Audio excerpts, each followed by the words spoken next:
যারা মঞ্চের পিছনে চায়ের দোকানে এবং নানান জায়গায় ঘোরাফেরা করছেন, আপনারা সবাই মঞ্চের সামনে আসেন। যারা মঞ্চের পিছনে আছেন সবাই মঞ্চের সামনে আসেন। ধন্যবাদ জানাচ্ছি নারায়ণগঞ্জ মহানগরকে, ধন্যবাদ জানাচ্ছি নারায়ণগঞ্জ জেলা এবং রাজশাহী মহানগরকে। এ পর্যায়ে বক্তব্য নিয়ে আসেন গণ অধিকার পরিষদ, গণমাধ্যম বিষয়ক সমন্বয়ক এবং উচ্চতর পরিষদের সদস্য জনাব আবু হানিফ। বিসমিল্লাহির রহমানির রহিম। ভারতের আগ্রাসন ও আধিপত্যবাদের বিরুদ্ধে জাতীয় যুব সমাবেশের আয়োজন করেছে বাংলাদেশ যুব অধিকার পরিষদ। এই জন্য যুব অধিকার পরিষদকে ধন্যবাদ জানাই।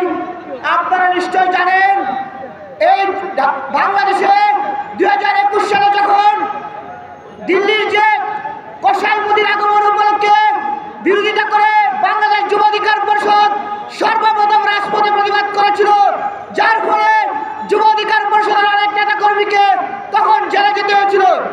এই ভারতের আধিপত্যবাদের বিরুদ্ধে বাংলাদেশ যুব অধিকার পরিষদ, ছাত্র অধিকার পরিষদ সবসময় সোচ্চার ছিল, এখনো সোচ্চার আছে।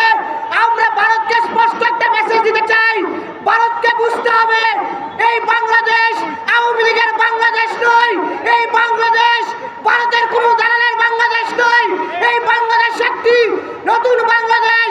সুতরাং এই বাংলাদেশকে নিয়ে কোনো চক্রান্ত জনগণ মেনে নেবে না। আমরা একটি কথা স্পষ্ট বলবো, ভারতের পররাষ্ট্র সচিব বলেছে যে শেখ হাসিনা দিল্লিতে বসে এই অন্তর্বর্তীকালীন সরকারকে নিয়ে যে বক্তব্য দিচ্ছে সেটা ভারত সমর্থন করে না।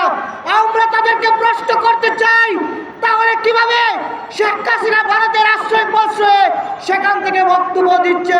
আপনাদেরকে সেটা স্পষ্ট করতে হবে।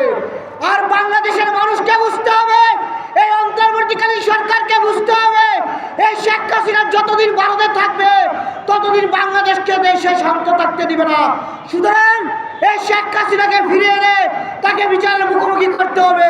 সবশেষ আমি একটি কথা বলে আমার বক্তব্য শেষ করব। এই 24-এর গণ অভ্যুত্থানে ছাত্র শ্রমিক জনতা রাজপথে নেমে জীবন দিয়েছে, একটি নতুন সরকার গঠিত হয়েছে। আমরা অত্যন্ত ব্যথিত হই এই সরকারের পৃষ্ঠপোষকতায়। আমরা দেখছি অনেকেই কিংস পার্টি করার দিকে এগিয়ে যাচ্ছে।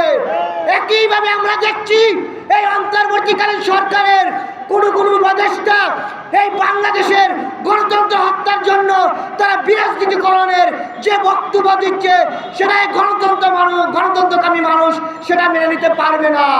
আমরা আপনাদেরকে বলবো, আপনাদেরকে সংস্কারের জন্য সময় দিতে চাই, কিন্তু সংস্কারের দোহাই দিয়ে বাংলাদেশে 111-এর সময় 111-এর মতো কোনো যে বিরাজনীতিকরণের কোনো সুযোগ আপনাদেরকে জনগণ দিবে না। আজকে আপনাদেরকে বুঝতে হবে, এই ভারত আপনাদের এই রাজনৈতিক দলগুলোর সাথে বিরোধের কারণে ভারত সেখানে সুযোগ নিতে পারে। তাই জনগণের ম্যান্ডেট অনুযায়ী আপনারা আগামী নির্বাচনের জন্য কাজ করুন। আজকে যুব অধিকার পরিষদের প্রোগ্রামের জন্য ধন্যবাদ জানাই। আসসালামু আলাইকুম।